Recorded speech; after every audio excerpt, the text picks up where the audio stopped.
Hello. So today is video number 2, what actually happens when an addiction treatment program gets raided.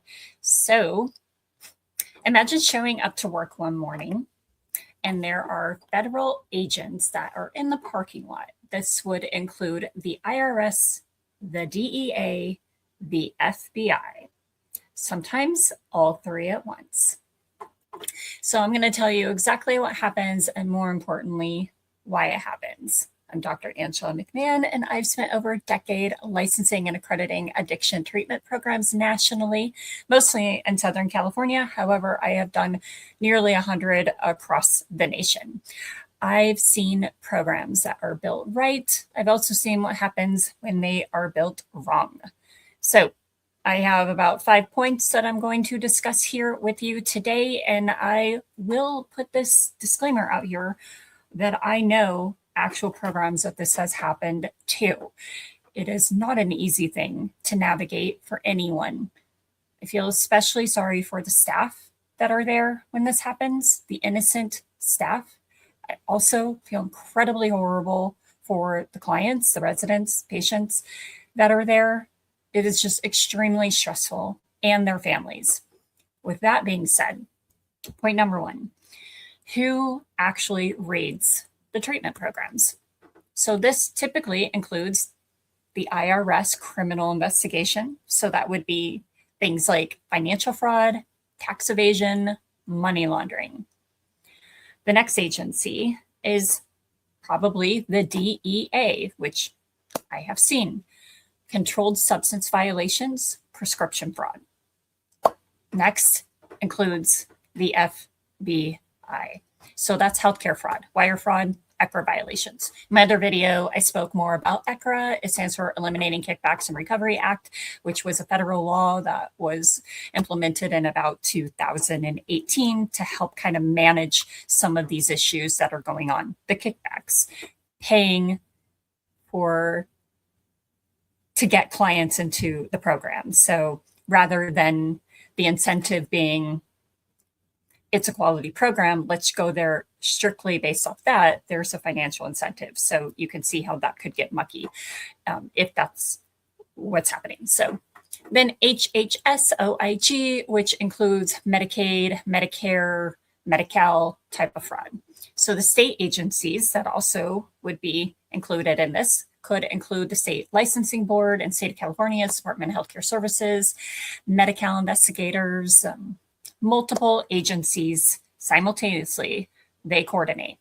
So if it's a larger organization or a smaller organization, what happens is they decide a time that they're all going to just show up. And so, again, I know programs that this happened to where they just come to every single location, including sometimes personal homes, at the exact same time.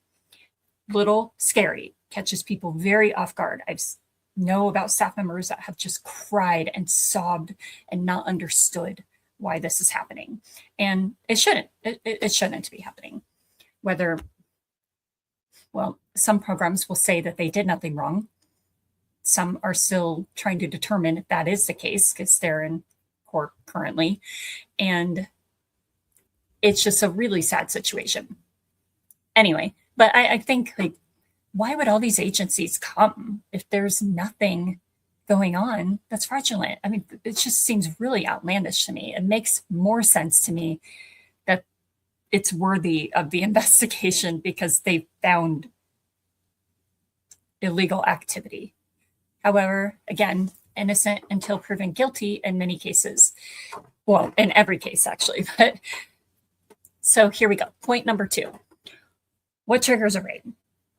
Billing irregularities flagged by insurance companies. So billing issues, insurance companies start flagging this, like what is going on? And they start investigating and they figure this out. Whistleblower complaints. Sometimes it could be staff on the inside that are whistleblowers. So also patient complaints to licensing boards that could also trigger this. Unusual urine drug screen billing, which I talked about in the last video, commonly happens. Suspicious referral payments, that includes the IRS that I was talking about, which I'm following some cases that are actually have accusations against them based off of IRS. It's very interesting, very interesting. I'll be posting videos on that too. Cooperating witness in a related case. Sometimes that's the case where they'll say, they'll go to the person, like, for example, if body brokers are involved, which that's the person who's getting paid to place a client into a program, and they're paying per head. I mean, the whole IRS law, I'll do a whole video on that, but that's basically what it is. And so suppose the marketer is receiving a payment and that's illegal based off of IRS per the government, and they go and they arrest them. Well, then that person could say, I don't want to deal with this, so I'll help you get the program. So then they wear wire, they set the program up, they record them, that type of thing. So there could also be a tip from another agency that's already doing an investigation. Point number 3. What actually happens on raid day?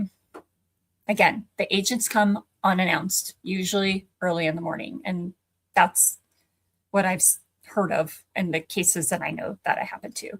Simultaneously execute at multiple locations. If it's multi-site, staff are separated and interviewed on site. They put them in different rooms and start asking them questions. They also start looking through technology and taking laptops and things like that. So electronic records are seized, computers, phones, servers, physical records, those types of, if you have physical records in boxes, they can be taken and removed.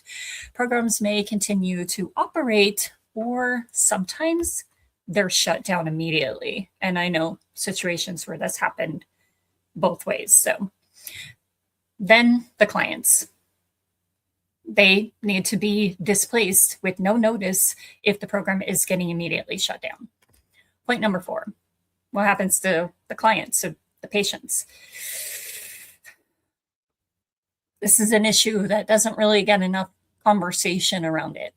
Clients in mid-treatment can also be abruptly discharged, so abandoned, basically, care abandonment. There's no transition plan, no continuity of care.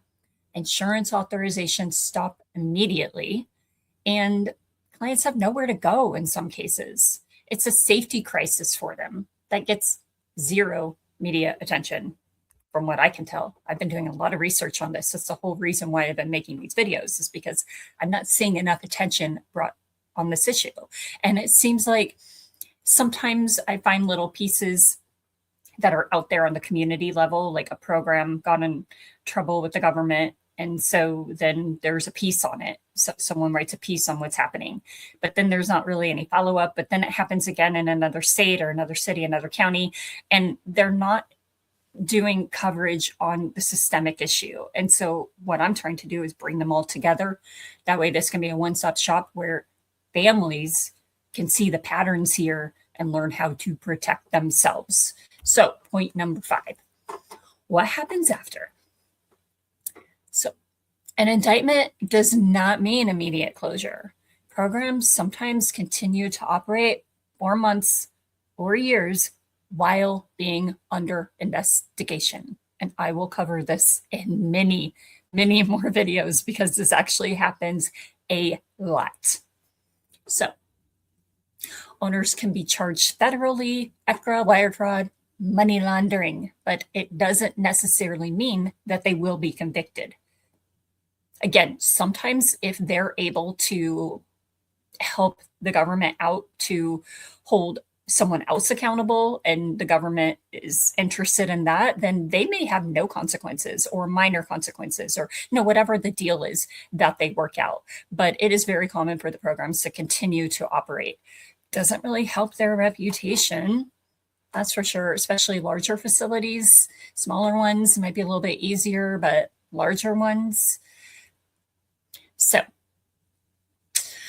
then they could have, civil asset forfeiture, bank accounts frozen, bank accounts frozen, bank accounts frozen. That happens. Plea deals, you have cooperating witnesses, then it can lead to federal trials. Arrests, indictments. This is a whole big thing that lasts for years, stressful for anyone involved, including staff. Again, they can be brought back into this years later when they were just trying to earn a living, help people because they actually cared about what happens to the clients. It's a big reason why people get into this industry. It gets exploited all the time. If someone tells you I'm here because of the heart, do not take that at face value. They need to prove it to you. Trust is earned. Like, I'm trying to earn your trust now. So, and I believe I'll do it. They need to do the same thing. So licensing boards may act separately from criminal charges or not at all. So licensing boards, like, they all have to do their own internal investigation. So one agency might find one outcome, another might find a completely different, or they're on the same page, whatever happens. But it's typically like I hear some program staff members will say, if the state were to come in here right now, they'd shut us down because of X, Y, and Z. That's actually not really the way that it goes. There needs to be an investigation. They can do that, but it's not as common. And for many reasons, like, we all have rights. The state or the government needs to prove that this is actually what's happening. And so that sometimes takes a while to build that case. And you can't just, well, it's not typical to just say, we're closing your doors down while we build the case. That's not typically how it works. So then some operators will just rebrand. They'll open up under a new name. Maybe I've seen this a lot too, where they say that they're no longer involved, but yet they're making all the decisions and their name isn't on any documentation though. I've seen that happen a lot actually. And they reopen under new names. So that being said, again, I am following some cases right now that are having an ECRA charge against them, along with some other issues. But it's really interesting, and I can't wait to share more about this. But the raid part that makes the news, which, like I said, it seems like it barely does. What doesn't make the news is where the client, the patient, sitting in treatment in a treatment center that day. What happens? Where do they go? They have nowhere to go. Where are they going? Because that's commonly the case. That's the part of the story that I really want you to think about. It's really sad. Life for them is tough as it is. Then to have your treatment center turn on you, you can't trust them either. I think that's just absolutely devastating. And like I said in my last video, I lost my cousin to a fentanyl overdose at the age of 40 in 2023. It means something to me. This is really important to me. And if you're watching this video, I'm assuming it's important to you too. There are a lot of good programs out there, lots of them. We need those voices to be heard. So subscribe for weekly content on what's really happening inside the addiction treatment industry. I'm posting new videos here at least weekly. In addition to that, I am going through a compiled list of articles that I have gathered, which I'm going to dissect each article there. That way, this can be like a one-stop shop for anyone who's interested in what's happening nationally, so I can cover these cases. And